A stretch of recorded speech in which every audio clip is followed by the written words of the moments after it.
As tensions rise in the Middle East and growing unrest in political climates all around the world seem to be coming to a head, Prime Minister Singh spoke out about the unrest in India as the country celebrates the end to their imperium's rule 35 years ago and prepares for the coalition of nations meeting this summer.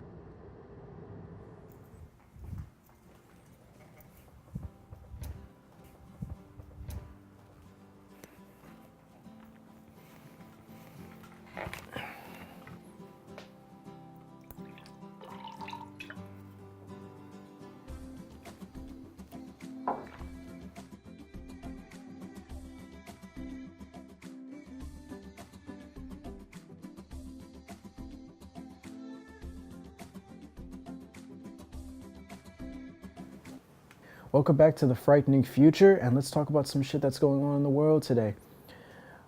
And let's just jump in right with it. Last week, I asked you guys for submissions for your favorite conspiracy theories, and you guys all wanted me to give my 2 cents in it, so I guess we'll jump in right in with that. Natalie over in Michigan, she wants to talk about fluoride in our water, and apparently it's a form of mind control that eats away at our cognitive thought and leaves us with nothing but our own basic instincts.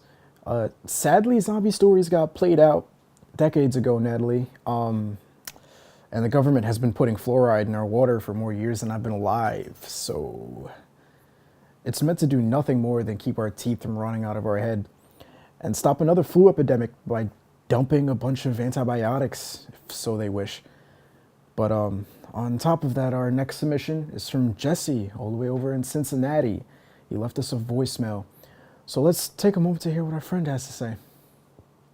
Hi, long-time listener, first-time caller. I guess that'd be a lot more funny if this wasn't a voicemail. Either way, I wanted to talk to you about Nibiru. You ever hear of it? It's meant to be this giant-ass planet hidden in deep space, just like floating there, separate from the sun's gravity. But it still works in our solar system too, but it works in its own rotation. You understand? It's meant to smash into, or at the very least, come close to Earth, and just meant to wipe everything up. It's like a cosmic reset button on the Earth. So I guess I just wanted to know your thoughts on it. All right, so thanks, Jesse, for calling in. I'm going to be honest with you, I've never heard of Nibiru before. It just kind of sounds like a Scientology theory that I can't really get too much in. The thing is, I'm not sure what is there to talk about really. Like does it, like, whether it exists or not, like, does it really matter? You know? But like with something like that, like, you can't run from it. You can't hide from it or do anything to save yourself from something like that. Like, that's the wrath of God in physical form. Instead of a swarm of locusts or a flood, it's a giant planet crashing into us. Like, when the flood first came, God told Moses about it, and he warned us, and we survived. Guess what? Moses did that. But with something like a planet crashing into us, there is no Moses. God's not going to tell somebody how to survive from a whole nother planet crashing into us. But whether you like it or not, you can't run from it. Like, it's something that you have to look at and just be like, you have to accept it. It's like, you either close your eyes and accept it, or you beg whoever listens to save you. Same result in the end. It's up to you what you want to do with your final moments. But anyways, thank you, Jesse, for calling in. I think we're going to take a quick break. When we come back, I want you all to send your submissions in for next week's topic and your growing tensions in the world and what you think you can do to help it.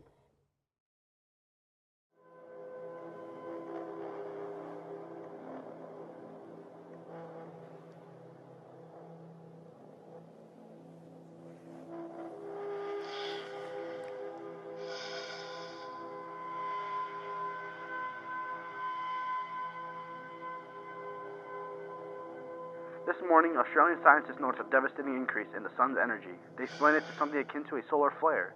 Solar flares are almost entirely harmless. Our atmosphere stops the brunt of their damage. But the thing is, The atmosphere is thinning. They say the sun is set to emit another flare by day's end. They don't think the atmosphere will contain it. The radiation will rip right through the...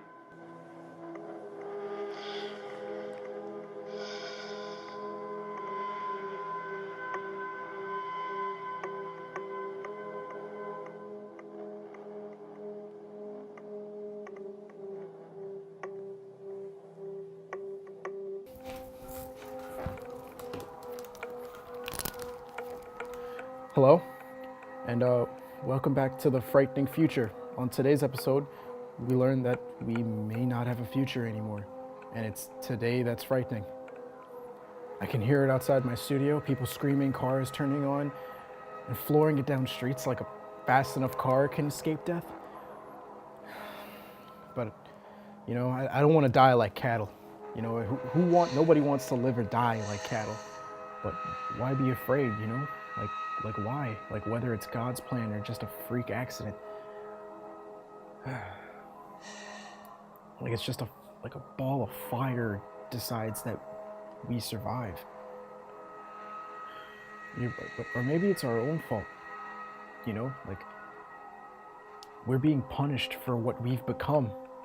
Like when God gave us his son, we killed him and hung him like he was nothing. And maybe that was the day we proved that we can't be saved. And we've just been coasting for all this time. But, you know, I urge you listeners that the future isn't frightening when you embrace it. When you stare into the void and it stares back at you, know that there's nothing that can shake you. God fucking help us all.